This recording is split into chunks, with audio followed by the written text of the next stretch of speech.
So, to continue talking about the factors that help us to realize our Buddha nature. So we've talked about cultivating faith in the Mahayana and in the Dharma in general, and having right view and wisdom and insight, okay, as a way to counteract the hindrances of the non-Buddhists. And then the third is the hindrances of the hearers. So these are people following the hearer vehicle or Shravaka vehicle, and they aim for to become an arhat, somebody who's free of cyclic existence. And their hindrance to actualizing the Buddha nature is their terror of samsara. Okay? Now, this needs a little bit of explanation, because definitely, whether you're a practitioner of the hearer, solitary realizer, or bodhisattva vehicle, you want to, have a sense of wisdom fear regarding samsara. You want to have renunciation of samsara, okay? But you don't want to be so afraid of it that, you lose your compassion and your willingness to be born in amongst the samsaric beings in order to work for their benefit. Okay?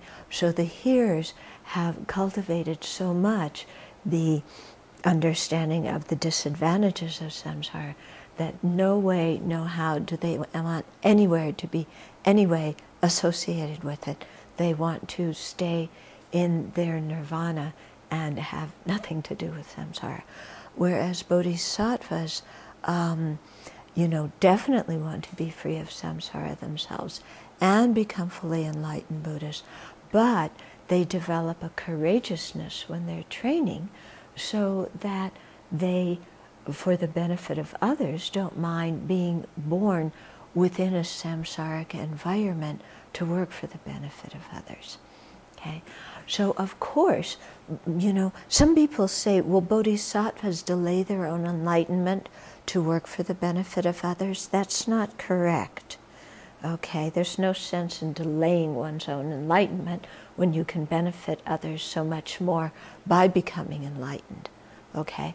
But what they do is they give up their own liberation and abiding in the bliss of their own liberation in order to practice the bodhisattva path, which takes, quite a bit longer to practice. And they're willing to give up the peace of their own liberation to work for the benefit of sentient beings. Okay?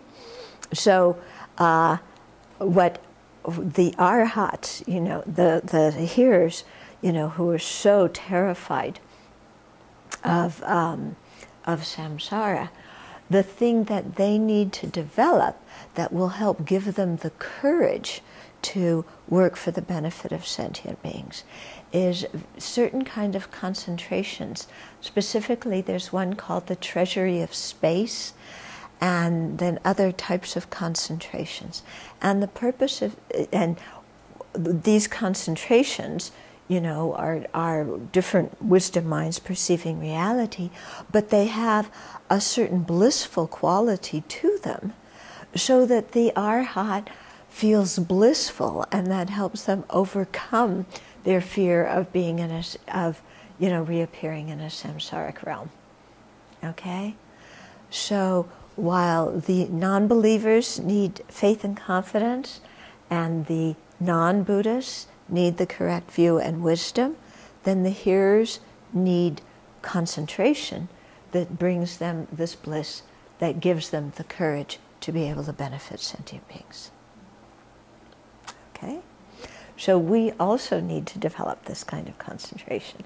When we're talking about these as specific antidotes for specific hindrances for specific people, it doesn't mean that we don't need these, because if we look at our own mind, we're not really even at the level of somebody who is a hearer in the hearer path, because we don't have full renunciation.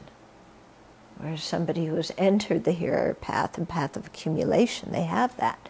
So in going through these, we shouldn't have some kind of glorified opinion of, well, I'm a bodhisattva practitioner, so I don't have this hindrance.